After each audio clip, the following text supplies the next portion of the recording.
Masih semangat Ibu? Masih sanggup puasa? Alhamdulillah. Ibu, tadi 15 menit kita sudah memaparkan bagaimana berkahnya Ramadan, indahnya Ramadan, dan indahnya silaturahim. Yang mau panjang umur, jalin silaturahim. Yang mau bertanya saya persilahkan. 3 orang yang bertanya saya persilahkan. Ya, silakan Ibu, sebutkan nama dan dari mana. Assalamualaikum Ustaz. Waalaikumsalam warahmatullahi wabarakatuh. Nama saya Ibu Ima. Saya dari Majelis Ta'lim Al-Jannah Purwasri. Gini Ustadz, di bulan suci Ramadan ini kan semuanya penuh keberkahan, penuh keampunan yang telah tadi diuraikan. Terus kita juga setiap manusia, insya Allah semuanya bertambah ibadahnya, bertambah sedekahnya 1 bulan Ramadan itu. Pertanyaan kami Ustadz, pertanyaan saya, bagaimana kiat-kiatnya Ustadz untuk kita selalu istiqomah dalam ibadah selama bulan puasa, dan bagaimana ibadahnya itu tetap istiqomah setelah di luar bulan puasa. Itu aja Ustadz, terima kasih. Wassalamualaikum warahmatullahi wabarakatuh. Waalaikumsalam warahmatullahi wabarakatuh. Jawab Bu, sekarang atau nanti nunggu buka puasa? Ibu, Nabi ditanya, kan nama salah satu Ramadan adalah bulan pendidikan, Sahrut Tarbiyah. Siapa yang mendidik? Allah. Kullu amali ibna Adam lahu illa syam fa innahu li. Seluruh amal ibadah kita itu milik kita, Bu. Seluruh amal ibadah kita milik kita. Kata Allah dalam hadis qudsi, kecuali 1, asyam, puasa Ramadan. Fa innahu li. Puasa Ramadan itu punya aku yang didik dan aku yang ngasih nilai. Yang namanya pendidikan ada ujian atau tidak? Ada nilai atau tidak? Ibu pernah sekolah atau tidak? Naik kelas atau tidak naik kelas? Naik. Sebelum naik kelas ada ujian atau tidak? Ada. Allah memberikan kita pendidikan Ramadan. Apa pendidikan Ramadan? Bagaimana kita bisa istiqomah sholat, bagaimana kita bisa jaga infak sedekah, istiqomah sedekahnya, istiqomah sholawatnya, istiqomah baca Qur'annya, istiqomah qiyamul lailnya, tarawih ganti tahajud, istiqomah jaga lidahnya, istiqomah jaga hatinya. Gimana? Nabi ditanya, ya Rasulullah, ini kita 1 bulan nih, bulan pendidikan Ramadan. Siapa mereka yang lulus Ramadannya ya Rasulullah?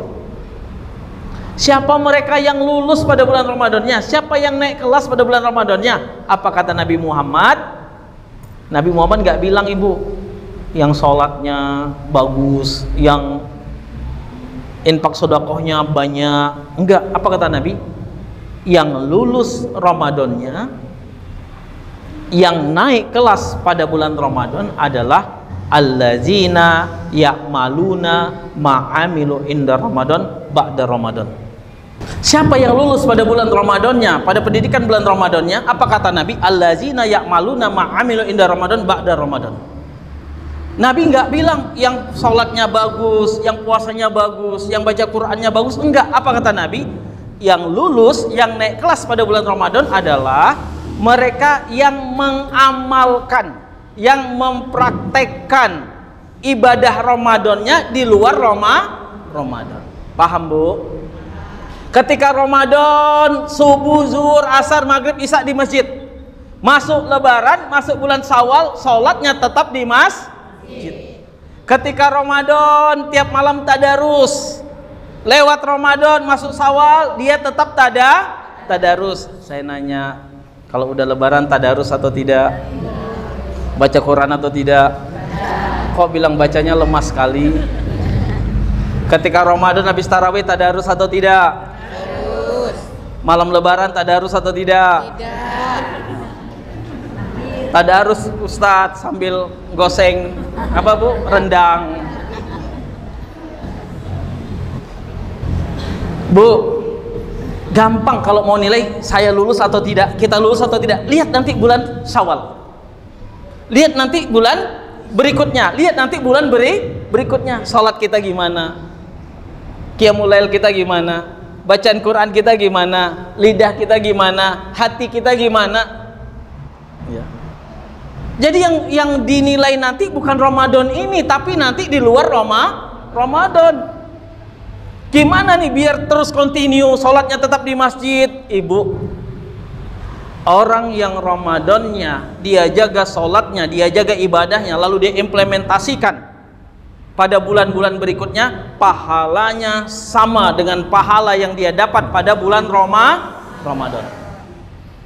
Pahalanya sama dia dapatkan dengan pahala bulan Ramadan. Jadi pahalanya nggak berkurang ibu, terus continue pahalanya, terus istiqomah, dia makin istiqomah pahalanya. Mau lulus atau tidak lulus?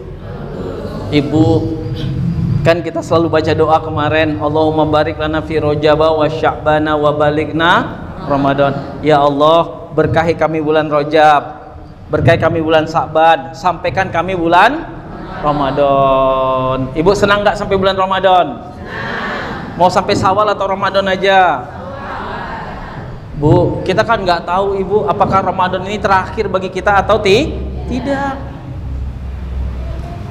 Kita nggak tahu apakah tahun depan kita dapat Ramadan atau tidak. Walaupun kita berdoa, ya Allah, hamba kepingin dapat Ramadan terus, betul tidak? Ya, saya bu, saya nggak pernah doa minta panjang umur. Kan kita ada dua doa yang selalu kita panjatkan kepada Allah. Ya Allah, panjangkan umur hamba, luaskan rezeki hamba, betul tidak? Apalagi kalau udah sholat duha, kalau rezeki di atas langit turunkan, kalau di bawah bumi keluarkan, kalau jauh dekatkan, kalau sedikit, kalau haram jangan. Nah, itu nggak ada bu, makanya banyak koruptor ya bu. Ustadz, jadi doanya apa? Saya doa kepada Allah, ya Allah, kalau kau mau cabut nyawa hamba boleh, tapi dengan satu syarat aja, tunggu hamba melihat anak-anak hamba dan semua cucu hamba nikah. Setelah itu terserah engkau ya Allah. Kira-kira panjang umur pendek umur? Anak 5 cucu 12 kira-kira umurnya berapa? Kalau ngelihat sampai nikah, oh panjang ibu. Betul tidak? Ya, minta dengan Allah itu bu, jangan yang kecil-kecil, minta yang besar. Mintanya jangan ikan teri, ikan terinya udah minta ikan teri, terinya teri Medan lagi, yang putih-putih. Mintanya ikan paus, minta kepada Allah ikan paus dikasih tongkol, alhamdulillah. Betul tidak? Jadi ibu, balik lagi kita ibu, pahalanya sama. Kita dapatkan pahala sama seperti pahala Ramadan. Yang kedua ibu, kita yakinkan diri kita, ya Allah, hamba kepingin dapat Ramadan tahun yang akan datang, sehingga kita berlomba-lomba untuk ibadah. Yang ketiga ibu, dunia sementara. Betul tidak? Bu, kita kan nggak tahu nih, nggak terasa kemarin tetangga masih ngobrol, tahu-tahu Ramadan udah meninggal. Betul tidak? Semalam masih aja main ke rumah, mau lebaran udah nggak ada. Betul tidak? Itulah bukti umur. Jadi 3 kiat ini ibu yang membuat kita bisa istiqomah untuk mengimplementasikan, mempraktekkan ibadah Ramadan kita di luar Ramadan. Itulah orang yang lulus. Jadi kalau ibu nanti bulan Syawal nggak pernah ke masjid, berarti Ramadannya lulus atau tidak? Kalau nggak pernah lagi buka Al-Quran malamnya, lulus atau tidak? Nggak pernah lagi infak sodakoh, naik kelas atau tidak? Nah, ibu yang jawab, nggak saya. Pertanyaan yang kedua ada? Silakan ibu. Assalamualaikum warahmatullahi wabarakatuh. Waalaikumsalam warahmatullahi wabarakatuh. Nama saya Ibu Riani dari Raudatul Jannah Purwoasri. Ustadz, bagaimana cara kita membentengi diri, menjaga iman dan puasa kita selama bulan Ramadan? Karena kan terkadang namanya manusia, mohon maaf Ustadz, kadang lisan kita tidak sengaja menyakiti orang lain. Itu kan berdampak pada nanti silaturahmi. Itu bagaimana caranya Ustadz? Terima kasih. Baik, waalaikumsalam ibu. Pertanyaannya bagus sekali. Ibu, setiap huruf yang keluar dari lidah kita itu ibu pasti akan dimintakan pertanggungjawaban oleh Allah Subhanahu wa Ta'ala. Orang yang nggak mendapatkan pahala Ramadan salah satunya yang tidak menjaga lidah. Lalu gimana nih biar bisa dapat pahala, biar bisa tetap istiqomah, biar tetap dapat kesucian Ramadan, keberkahan Ramadan, ampunan Ramadan tetap dapat ibu? Ibu perhatikan, setiap manusia semuanya akan dihisap oleh Allah Subhanahu wa taala. Ada yang masuk surga, ada yang masuk neraka. Kita surga atau neraka? Surga atau neraka? Mentang-mentang belum buka puasa jawabnya surga. Surga atau neraka? Surga. Yang mau masuk surga angkat tangan. Ibu mau masuk surga gelombang pertama atau gelombang kedua? Ada yang kedua? Ustadz, saya mau healing dulu lah dalam neraka. Jangan Bu. Ya, nih lihat wajah-wajah ini semua masuk surganya tanpa hisab. Masuk surga duluan. Ya. Setiap kita nanti dihisab, ada yang masuk surga, ada yang masuk neraka. Dan yang saya nggak bahas yang masuk surga, jelas soleh, mukmin, beriman, bertakwa jelas. Lalu ibu ada yang masuk neraka. Penyebab masuk neraka ini banyak penyebabnya ibu. Bisa jadi karena tangannya, bisa jadi karena kakinya, bisa jadi karena kemaluannya, pikirannya, pandangannya, telinganya, dan yang paling banyak adalah gara-gara lidah. Yang paling banyak, inna aksarun yudkhilunan nar bi alsinatim, paling banyak nanti manusia dicampakkan ke dalam neraka gara-gara lidah. Ibu mendingan kena pisau daripada sakit gara-gara lidah, betul tidak? Pedihnya, sakitnya kena lidah itu sampai mana Bu? Menusuk dalam hati. Dia nggak kelihatan, tapi bekasnya juga nggak hilang, betul nggak Bu? Ya. Oh, ya Allah Ustadz, saya masih ingat dulu dia itu Ustadz, ya Allah ngata-ngatain saya, sekarang alhamdulillah ngerasain dia. Ya. Bu, kadang kan kita, kamu ikhlas kan, kita kalau udah diomongin orang lain ikhlas, tapi dalam hati awas kau ya, nanti kena kau ya. Ibu, pertama, jangan membalas penzoliman dengan penzoliman yang sama. Paham? Ada orang yang zolimin kita, jangan balas dengan penzoliman yang sama. Yang kedua, jangan balas hinaan dengan hinaan yang sama. Ibu, manusia yang hina kita, kita nggak akan terhina kalau Allah tidak menghina kita. Apa kata Nabi Muhammad? Lau ijtama'atal jins wal ins liyaduruka wa lam yaduruka illa ma qad kataballahu alaik. Kalau seluruh manusia dan jin, ya, bangsa manusia dan jin, ini saya nunjuk jinnya sana Bu, kalau kemari kan bahaya. Kalau seluruh bangsa manusia dan jin berkumpul untuk menjatuhkan engkau, untuk menghina engkau, maka engkau tidak akan hina kalau Allah tidak menulis engkau hina. Jangan balas. Kalau ada yang memfitnah kita, jangan balas dengan fitnahan yang sama. Kalau ada yang gibahin kita, jangan balas dengan gibahan yang sama. Ibu, kalau ibu diceritain nggak baik, kalau ibu digibahin, kalau ibu difitnah, ucapkan alhamdulillah. Alhamdulillah. Kalau perlu ibu pergi ke tukang goreng martabak, beli goreng, datang ke rumah yang hina, datang ke rumah yang jelekin, datang ke rumah yang gibahin, datang ke rumah yang fitnah. Ibu, alhamdulillah dosa saya habis, ibu ambil. Ini saya bawa gorengan untuk ibu. Ibu, dosa kita habis gara-gara difitnah, dosa kita habis gara-gara dihina, dosa kita habis gara-gara dikatain, dosa kita habis gara-gara digibahin. Mau nggak dosanya habis? Mau nggak dosanya habis? Paling cepat dihina, paling cepat difitnah, paling cepat dizolimin, paling cepat digibahin. Jadi kalau ada yang ngomongin, ya alhamdulillah ya Allah, makasih ya Allah. Ustadz Didi saja itu istrinya 3. Ah ya Allah. Tapi saya nggak berani bilang alhamdulillah, nanti diaminkan malaikat, bahaya. Ya udah, tenang aja ibu. Ya.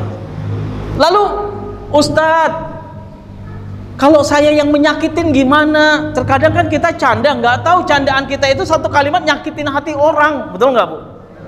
Mentang-mentang kaya ngomongnya.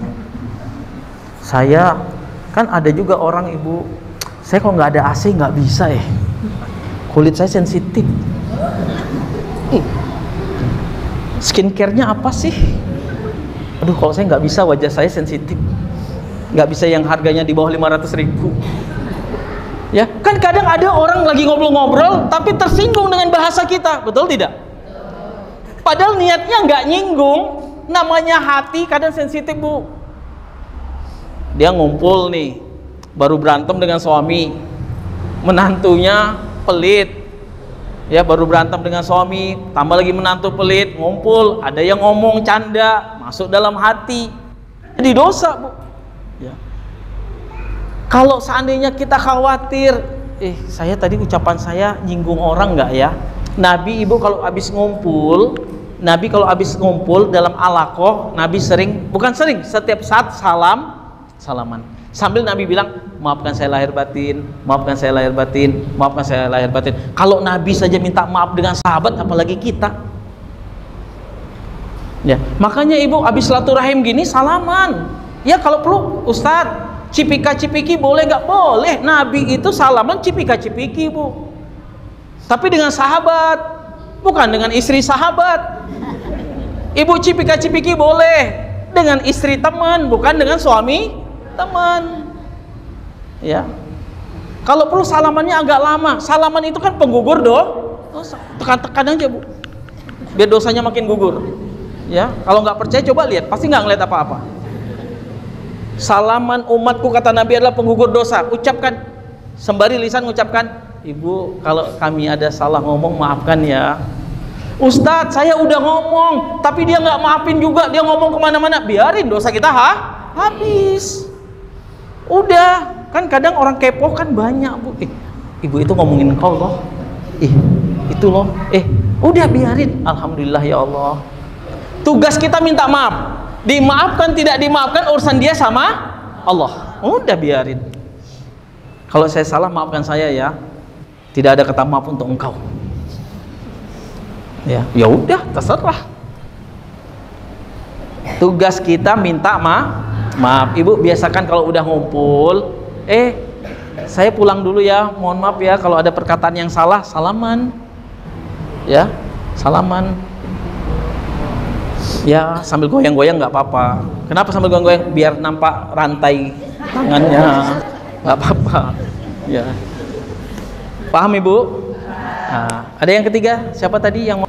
Ustadz, pertanyaan saya, semua tahu kalau di bulan suci inilah ibadah kita yang paling terbaik di antara bulan yang lain. Nah, di manakah tempat kami yang sebaik-baiknya sebagai perempuan atau wanita ini beribadah sholat tarawih di bulan suci Ramadan ini, Ustadz?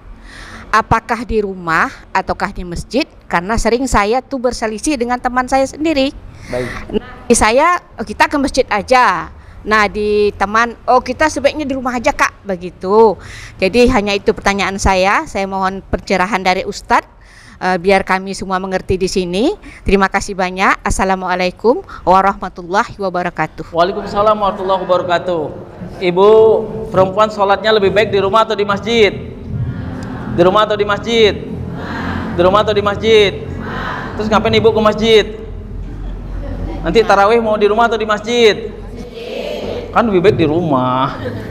Ibu, perempuan lebih baik di rumah atau di masjid? Di rumah. Di rumah atau di masjid? Di rumah. Kok turun wattnya? Ada dua hadis. Ada dua hadis. Yang pertama, hadis pertama diucapkan Nabi, yang kedua hadis baru diucapkan Nabi. Hadis yang pertama, Ibu, apa kata Nabi? Ketika itu semua laki-laki perempuan, Ibu, sholatnya berjamaah dengan Nabi di Masjid Nabawi. Masjid Nabawi belum sebagus sekarang, kecil. Laki-laki perempuan, sahabat dengan istrinya dan anak-anaknya semua sholat berjamaah di masjid dengan Nabi. Ini hadis yang pertama nih, perhatikan.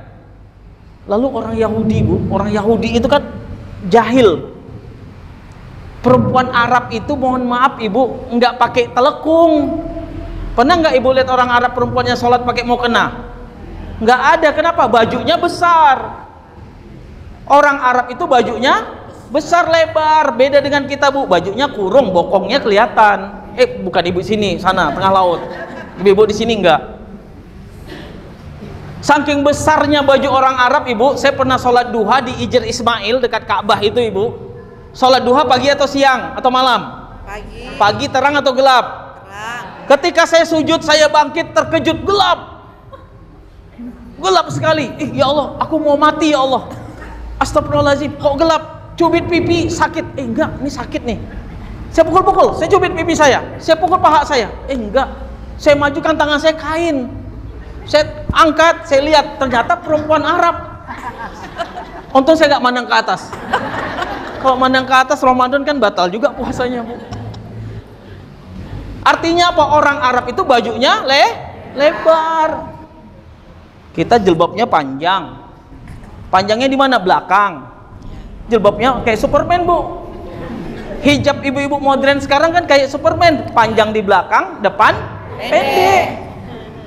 Betul nggak? Ada nggak di sini? Nggak ada. Sana tengah laut. Ya. Atau jilbabnya panjang, pakai kalungnya emas di luar, jilbab samparin kanan kiri. Kalau jalan, kalungnya kiri kanan, kiri kanan, kiri kanan.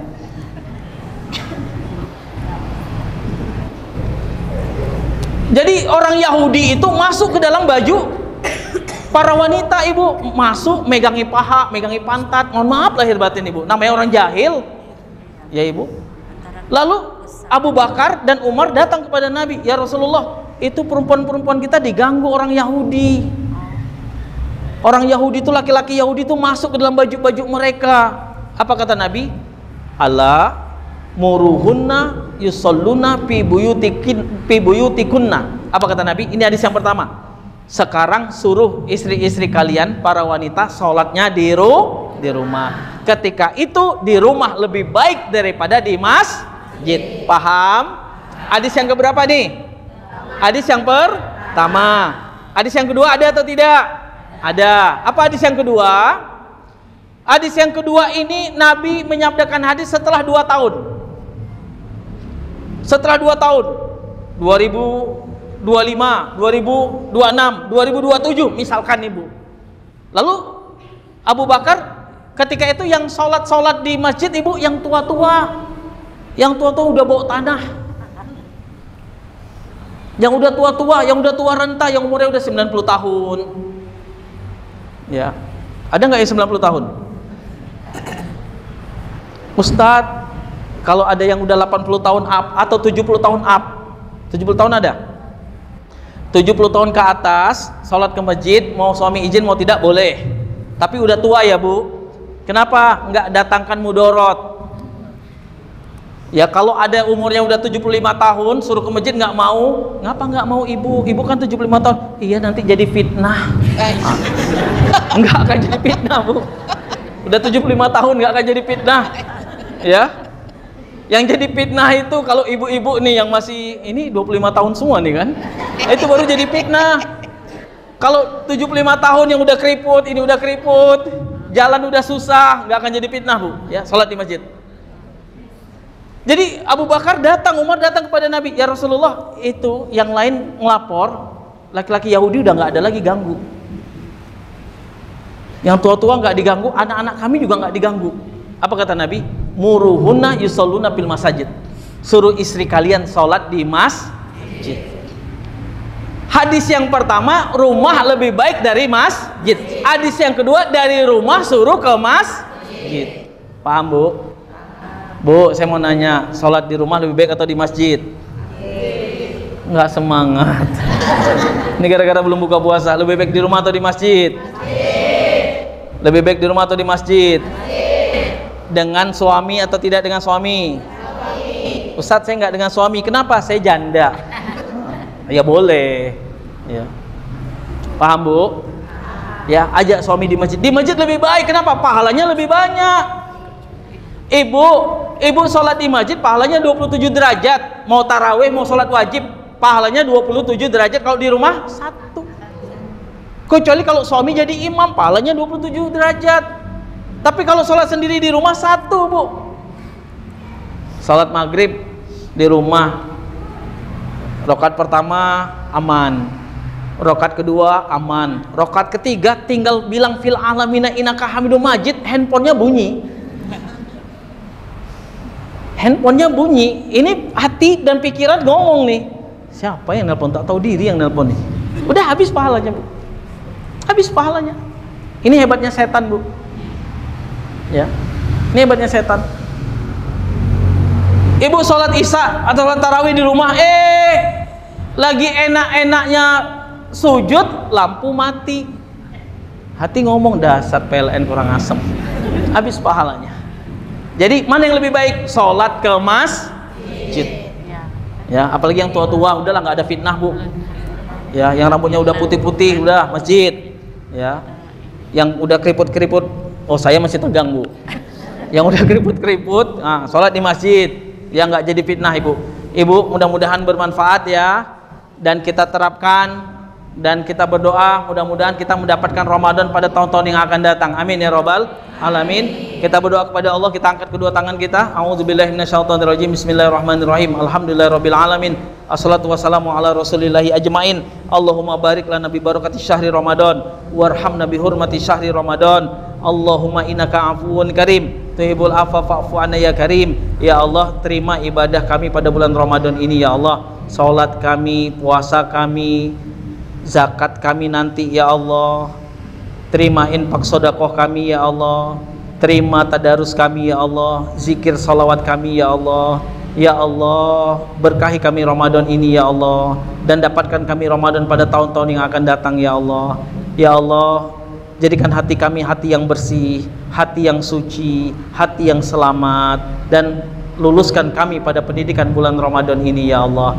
Ya Allah, hanya kepadamu kami memohon ya Allah. Jadikan anak-anak kami ya Allah anak yang saleh salehah ya Allah, ahlul Quran, ahlus sholah, ahlul ibadah, li'a'la'i kalimatika la hawla wa la quwata illa billah. Rabbana zalamna anfusana wa illam taghfir lana wa tarhamna lanakunanna minal khasirin. Rabbana atina fid dunya hasanah wa fil akhirati hasanah wa qina adzabannar. Walhamdulillahi rabbil alamin. Taqabbalallahu minkum. Mohon maaf lahir dan batin. Billahi taufiq wal hidayah. Wassalamualaikum warahmatullahi wabarakatuh.